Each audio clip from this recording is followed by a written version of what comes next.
Bonjour à toi chers spectateurs, aujourd'hui parlons du film Django réalisé par Étienne Comard. L'histoire, nous sommes en 1943, en pleine France occupée par les nazis, et nous allons suivre Jean Reinhardt, alias Django, qui est un guitariste qui essaie de survivre tant bien que mal dans un Paris occupé avec son jazz réinterprété à sa sauce. Et alors que les nazis veulent absolument qu'il parte en tournée à Berlin, celui-ci va décider que non, et va donc décider de se barrer en Suisse. Et on va suivre son chemin jusqu'en Suisse.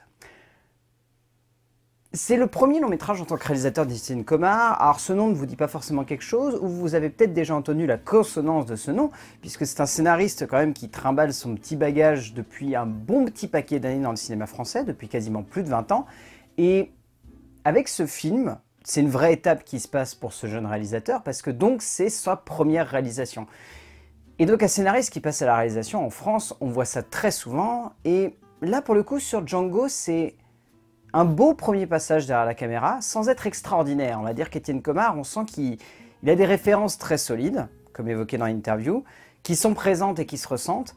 Après, on peut y voir un côté un petit peu trop classique dans la composition de sa dramaturgie et de sa narration, mais en même temps, il arrive bien à se démarquer de la plupart des biopics qu'on a d'habitude sur ce genre de personnages, donc les musiciens, qui sont souvent des biopics ultra classiques où on va suivre toute la vie du personnage. Là, l'intérêt du film, c'est que justement, on ne va suivre qu'un épisode de la vie de cet homme, un épisode quand même extrêmement symbolique, puisqu'il amènera, pour ceux qui le verront, à la composition d'une symphonie en hommage à tous les tziganes qui ont été décimés durant la Seconde Guerre mondiale.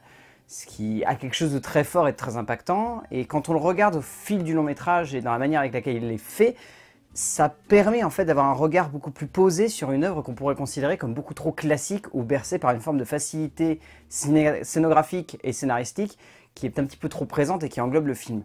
Au niveau de l'écriture, donc c'est basé sur un bouquin d'Alexis Salatko, et le scénario justement est signé par Alexis Salatko et par Étienne Comard. Le scénario en fait, c'est là en fait qu'il y a le plus de petits défauts, c'est parce que le scénario fait beaucoup d'allers-retours. On passe notre temps en fait à suivre Django, mais on le suit vraiment par bribes en fait de souvenirs et d'instants durant cette période-là, donc entre 1943 et 1945. Et le souci, c'est que on sent qu'on veut nous montrer que le combat de Django, il s'est fait par le biais de sa musique et par le biais de petits gestes. C'était pas un vrai résistant, Django, visiblement. On nous le dépeint vraiment comme un personnage qui a résisté par sa musique ou par des petits instants avec des gestes intéressants qui lui ont permis en fait de se battre contre l'Allemagne nazie et contre les idéaux de l'Allemagne nazie. Il y a notamment une scène qui se passe dans un bar à un moment où il va jouer une chanson et où justement il va inciter les gens un peu à danser par le biais de son jazz manouche, et en fait les nazis ne veulent pas justement que les gens se mettent à danser, ou ne veulent pas en tout cas qu'ils fassent de chansons rythmées, et ça c'est très bien montré de la part de Comard et Salatko, parce que résultat on nous montre le combat d'un homme qui a voulu le faire de manière intime, ce combat, et jamais de manière grandiose, et c'est par cette intimité justement et cette subtilité en fait qu'il va être pourchassé par les nazis jusqu'à carrément être traqué. Enfin, le film, c'est une traque d'un homme de 2 ans où les nazis vont vouloir le choper parce qu'il a refusé de faire une tournée en Allemagne. Parce qu'il savait très bien qu'il n'en reviendrait pas.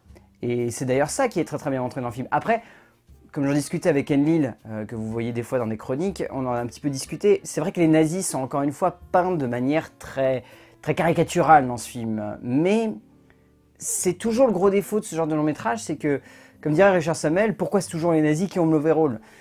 En même temps, c'est un petit peu évident, quoi. Les nazis, il faut absolument que ça soit les méchants, mais là, c'est toujours montré par bribes et c'est jamais vraiment montré de manière frontale. C'est pas les nazis sont des gros connards, c'est toujours...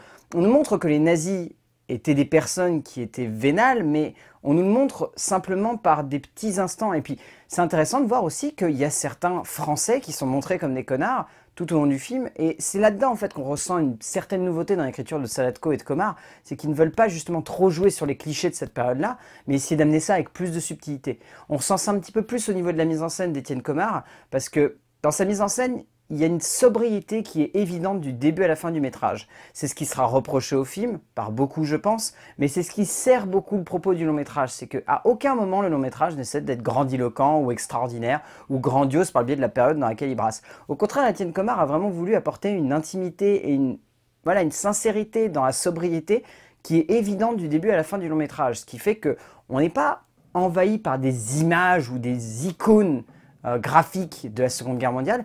C'est plus des petites bribes par-ci par-là lancées qui permettent d'identifier cette période-là et surtout d'identifier la dureté de cette période-là. Après, il y a de très très belles images, notamment une séquence où les nazis vont enflammer un camp de manouches, qui est absolument saisissante de froideur, et la manière avec laquelle il filme ça, Étienne Comard, c'est vraiment impressionnant. Il y a de très très belles images durant ces instants-là, et ça rend super bien, quoi. Ça donne des instants où on a les poils qui s'hérissent, et la séquence de fin est à l'image de ça. C'est vraiment une très belle séquence de fin, et c'est une très belle manière, très sobre encore une fois, de conclure le long métrage. Il n'en fait pas des caisses, Étienne Comard, et là-dessus il a très très bien compris qu'il ne fallait pas en faire des caisses. Et résultat, ça sert beaucoup le long métrage, et ça lui permet d'avoir beaucoup d'impact sur le spectateur.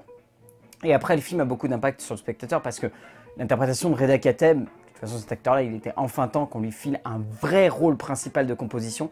Ce mec-là a une dégaine absolument folle. Il a une classe dès la première séquence où il arrive à l'écran. Enfin, c'est sublime. Cet acteur-là, il est extrêmement bon. Et Cécile de France aussi dans un petit rôle qui lui va plutôt bien et très bien aussi. Tous les acteurs de toute façon de ce film sont très très bons. Là-dessus, Étienne Comard, c'est un très très bon directeur de casting. Il a très bien choisi ses gueules pour les rôles principaux et pour les rôles secondaires. Ça rend super bien. Et au final, Django, c'est un bon premier film. C'est pas forcément un film qui brille par beaucoup de grandeur, de puissance ou d'envie de faire du cinéma quelque chose de dense. C'est plus un film qui joue par pointe de sobriété et de sincérité et qui arrive justement par cela à toucher un humanisme qui est vraiment profond et qui est vraiment sincère et qui emporte le spectateur vraiment là-dedans. Et la puissance qu'il y a à la fin du film et la noirceur en fait qui se dégage de ce portrait nous permet de totalement apprécier Django de Étienne Comard. Donc vraiment, si vous avez l'occasion de le voir en salle, allez-y. C'est un très joli moment de cinéma et c'est très simple comme film. A plus!